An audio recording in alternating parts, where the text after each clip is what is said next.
Hello everyone and welcome to our channel Physiosaurus. आज के इस वीडियो में हम लोग बात कर रहे हैं सर्वाइकल हेडेक या फिर सर्वाइकोजेनिक हेडेक के बारे में। ठीक है, तो this headache is caused by the abnormalities of the joint muscle fascia of the cervical reason. तो ये इसके कारण होता है, तो सर्वाइकल रीजन के जो जॉइंट हैं, जो मसल्स है या फिर जो फासिया है, उसमें किसी खास तरह का एबनॉर्मेलिटी अगर होगा तो उसके कारण जो हेडेक प्रोड्यूस होता है उसको हम लोग कह देते हैं सर्वाइकोजेनिक हेडेक। आगे हम लोग अगर बात करें मैकेनिज्म ऑफ पेन के बारे में, ठीक है, तो देखिए जो हेडेक का जो प्रोडक्शन है उसके बारे में हम लोग बात कर रहे हैं। ठीक है, तो production of headache can be caused by irritation of upper cervical nerve root. ठीक है, कहाँ पे इरिटेशन हो रहा है? अपर सर्वाइकल नर्व रूट में अगर इरिटेशन होता है तो उसके कारण हेडेक प्रोड्यूस होने लगता है। अब अपर सर्वाइकल नर्व रूट में इरिटेशन किस कारण से हो सकता है? तो due to damage of atlanto axial joint और कंप्रेशन ऑफ नर्व्स। ठीक है, तो एटलांटो एक्सियल जॉइंट में डैमेज हो जाए या फिर वहाँ के आसपास का नर्व अगर कंप्रेस हो जाए तो उसके कारण क्या होगा? अपर सर्वाइकल नर्व रूट में इरिटेशन होगा जिसके कारण हेडेक प्रोड्यूस होता है। ठीक है, अब अगर हेडेक की अगला पॉइंट अगर हम लोग बात करें तो the headache arises from the lower cervical segments originating from the posterior primary रेमाई। ठीक है, तो ये जो हेडेक है वो कहाँ से अराइज करेगा? लोअर सर्वाइकल सेगमेंट से, जो कि आपका पोस्टीरियर प्राइमरी रेमाई से ओरिजिनेट करता है। ठीक है, pain can also be referred to head from active trigger points. ठीक है, ये एक्टिव ट्रिगर पॉइंट्स क्या होता है? तो ये एक ऐसा खास तरह का पॉइंट होता है, जैसे कि मसल में जब भी पेन होगा ना, तो जहाँ आप पाल्पेट करेंगे ना, ये हम लोग डिटेल में जब जानेंगे ना, ड्राई नीडलिंग के बारे में अगर मैं जब वीडियो डालूंगा ना, तो इसको हम लोग डिटेल में बात करेंगे कि एक्टिव ट्रिगर पॉइंट्स क्या होता है, पैसिव ट्रिगर पॉइंट्स क्या होता है। ठीक है, एक नॉर्मल एक मोटा मोटी अगर बात अगर समझना हो तो ये है कि एक्टिव ट्रिगर पॉइंट्स बेसिकली वो ऐसा पॉइंट होता है जहाँ पे अगर आप कस के अगर प्रेस करते हैं वहाँ पे, तो पेशेंट वहाँ पे जोर का उसको पेन का सेंसेशन फील होता है, उसको हम लोग कह देते हैं एक्टिव ट्रिगर पॉइंट। ठीक है, तो pain can also be referred to head from active trigger points. ठीक है, अब अगर हम लोग ट्रिगर पॉइंट्स के बारे में बात कर ही रहे हैं तो अगला पॉइंट है आपका फ्रंटल हेडेक्स। फ्रंटल हेडेक मतलब क्या होगा? Headache in the frontal region. ठीक है, are associated with the trigger point in सब ऑसिपिटल मसल्स। ठीक है, तो सब ऑसिपिटल मसल्स में जब अगर ट्रिगर पॉइंट्स आपको देखने को मिलेगा तो किस टाइप का हेडेक प्रोड्यूस होगा? आपका फ्रंटल हेडेक। इसी तरह से टेम्पोरल हेडेक आपका किसके किसके कारण हो सकता है? ठीक है, तो ट्रिगर पॉइंट्स जब आपका अपर ट्रेपेजियस में अगर प्रेजेंट हो, स्प्लेनियस कैपिटिस में प्रेजेंट हो, या फिर सर्विसिस में प्रेजेंट हो, या फिर स्टर्नोक्लेडोमास्टोइड मसल में अगर आपको एक्टिव ट्रिगर पॉइंट देखने को मिल रहा है तो उसके कारण टेम्पोरल हेडेक ओरिजिनेट करता है।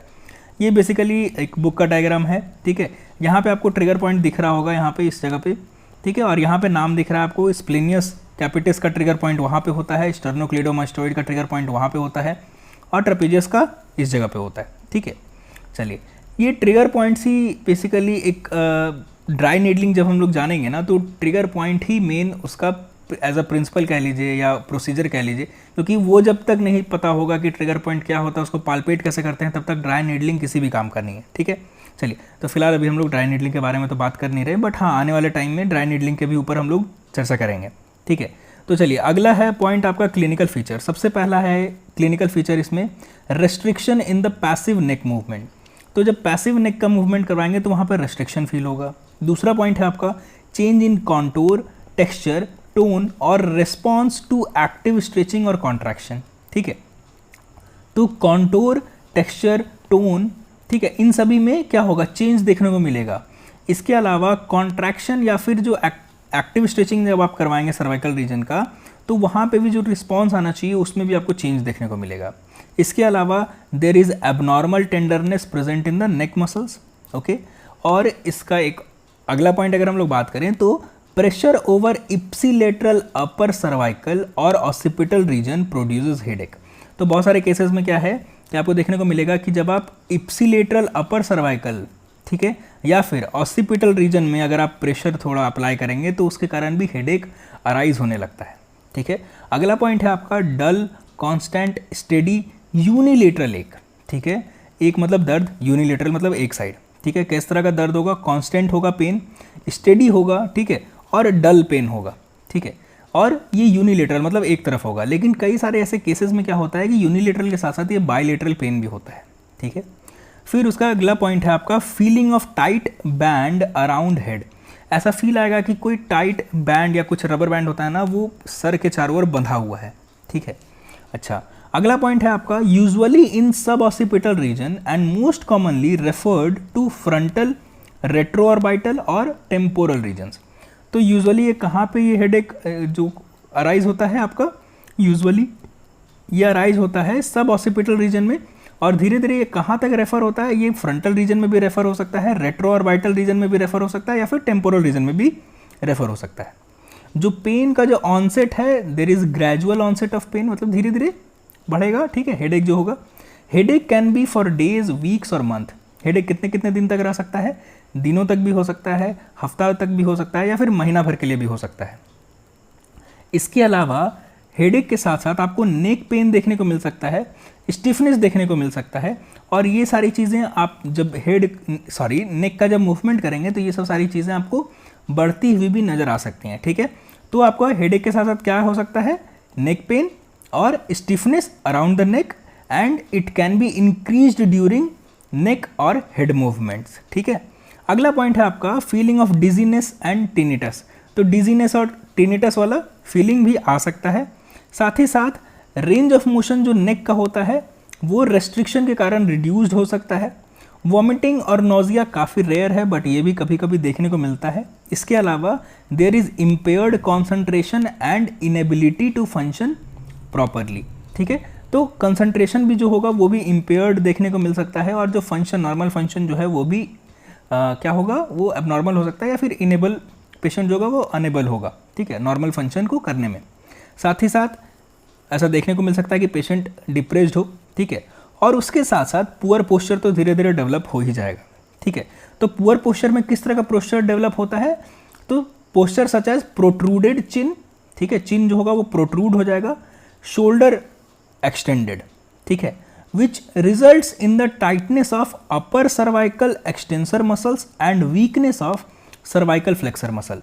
तो ये जो पुअर पोस्चर के कारण क्या देखने को मिलेगा आपका, कि जो अपर सर्वाइकल का जो एक्सटेंसर मसल है उसमें टाइटनेस हो सकता है, और जो सर्वाइकल का जो फ्लेक्सर मसल है उसमें आपको वीकनेस देखने को मिल सकता है। और जो सबसे लास्ट पॉइंट है क्लिनिकल फीचर में, वो है आपका स्ट्रेस, ठीक है। आगे मैंने एक नोट में एक बात डाली थी कि there can be a history of acute trauma और repetitive trauma associated with work या फिर स्पोर्ट एक्टिविटी, ठीक है। अब देखिए इस केस में इटियोलॉजी की ही हम लोग बात कर रहे हैं इसमें, कि पेशेंट में ऐसा वो कह सकता है कि उसका प्रीवियस हिस्ट्री, जब आप वो असेसमेंट करेंगे उसका, तो there can be a history of acute trauma या फिर रिपीटेटिव ट्रॉमा, क्योंकि उसके कारण भी सर्वाइकोजेनिक हेडेक देखने को मिल सकता है, ठीक है। अगला पॉइंट है आपका एग्जामिनेशन।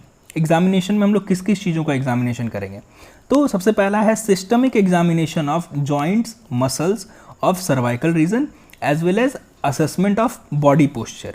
ये तो सबसे इंपॉर्टेंट है। अब इसमें जो कॉमन एबनॉर्मैलिटी कहाँ पे प्रेजेंट होगा, ठीक है, कहाँ कहाँ पे देखने को मिलेगा, तो उसमें सबसे पहला पॉइंट है आपका stiffness and tenderness over upper cervical region, जैसे कि C1, C2 और C2, C3। यहाँ पे आपको स्टिफनेस और टेंडरनेस आपको देखने को मिल सकता है। अगला पॉइंट है कि tenderness can be maximum centrally, ठीक है, if bilateral pain is present और यूनिलेटरली ओवर एपोफाइसियल जॉइंट। तो टेंडरनेस कहाँ पे मैक्सिमम होगा, कहाँ पे सबसे ज़्यादा होगा, सेंट्रल पार्ट पे, ठीक है। If bilateral pain is present, अगर दोनों तरफ पेन अगर प्रेजेंट हो तो टेंडरनेस सबसे ज़्यादा कहाँ पे होगा, बीच में प्रेजेंट होगा, और यूनिलेटरल अगर होगा तो पेन आपको एपोफाइसियल जॉइंट पे देखने को मिलेगा, ठीक है।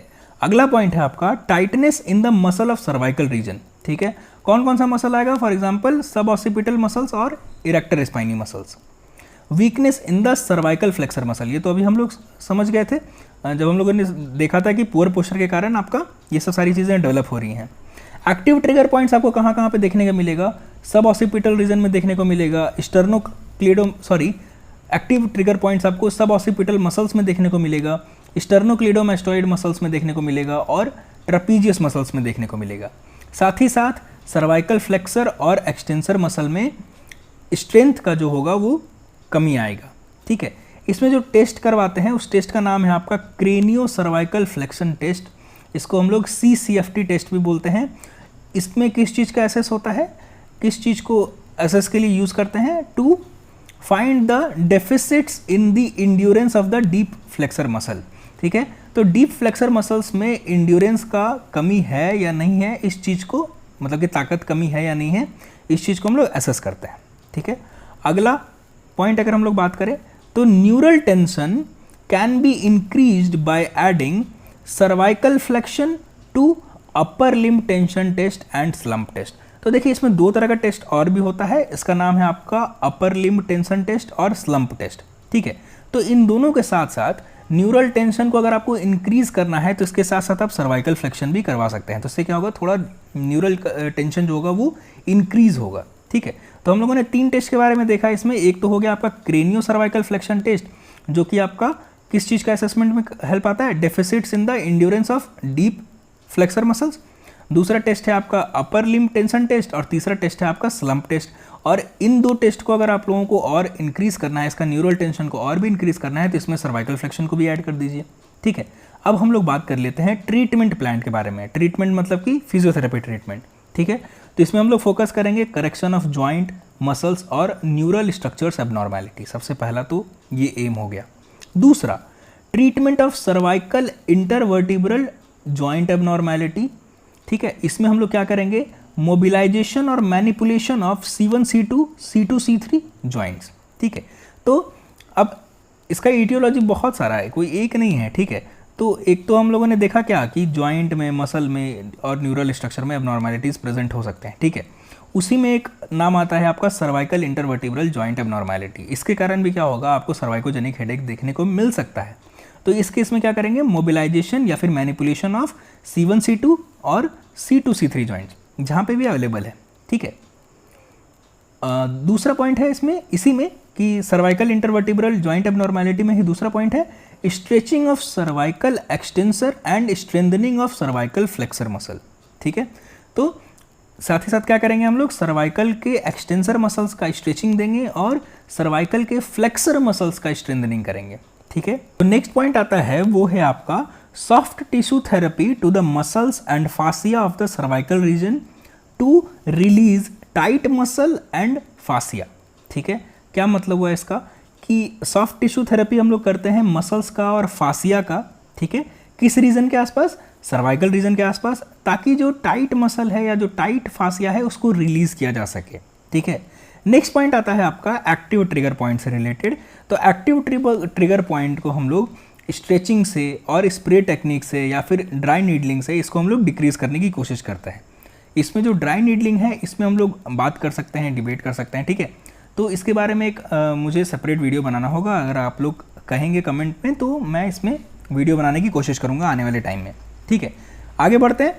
अगला पॉइंट है आपका restraining of the deep cervical flexors, extensors and scapular stabilisers.